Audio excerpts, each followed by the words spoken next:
بسم الله الرحمن الرحیم قدوری ور سبق نمبر 5 تک سیوتا د څو فرض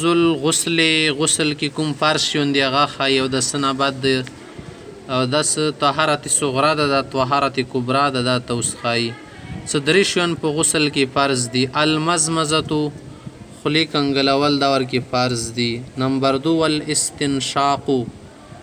پوز تو بچول دا پکې فرض دی نمبر 3 وغسل سائر البدن ټول بدن وینځل سلون شدا هم فرض ده ندرشون غسل کې موږ سره فرض دي دا بخو مخو وینځل شي اول نمبر ده ټول بدن بو اصلندي په ټول بدن کې خلب نه پرېګدي دي بدی به مزمزه کوي امده شه تپیزي بنه پرېګدي دی هغه ول به استنشاق کوي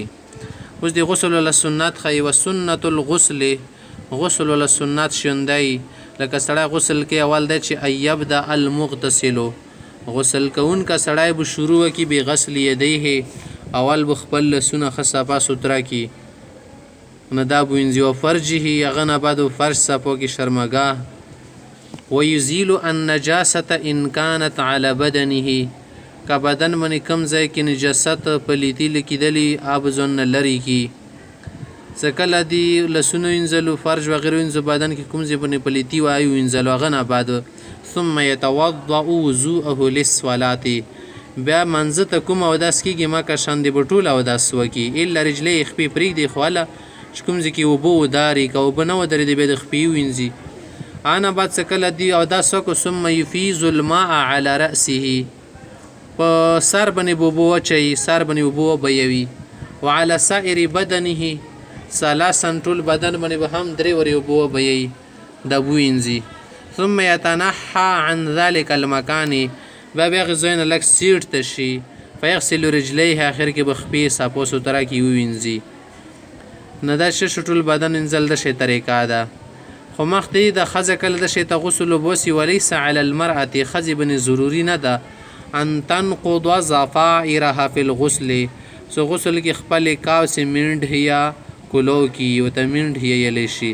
دا بنه کولې ضروري ور باندې نه د کاکاو سي کړي وی الا خو شرط دا د اذا بلغ الماء اصول الشعر سوبدي ويختول بخونو ته رسیدلی وی نو بقاعده پوس کومي کاو سي دلندول به فرض ور باندې نه دي کلندي کی خبره ده حواله د غسل وخل سو غسل دا طریقې دي د غاده خو واجبي کی په شی باندې د غسل وز ته ما خای دی چې والمعانی الموجبه للغسل اغه شیان اغه اسباب اغه سيزونه سا واجبون کې دی للغسل دی غسل څو شیان دی موږ سره نمبر 1 انزال المني على وجه الدبق والشهوه من الرجل والمراه دی منی وتل پټوب سره او په شهوت سره دی سړی نه او کدي خزینه په دې سره غسل واجبي کی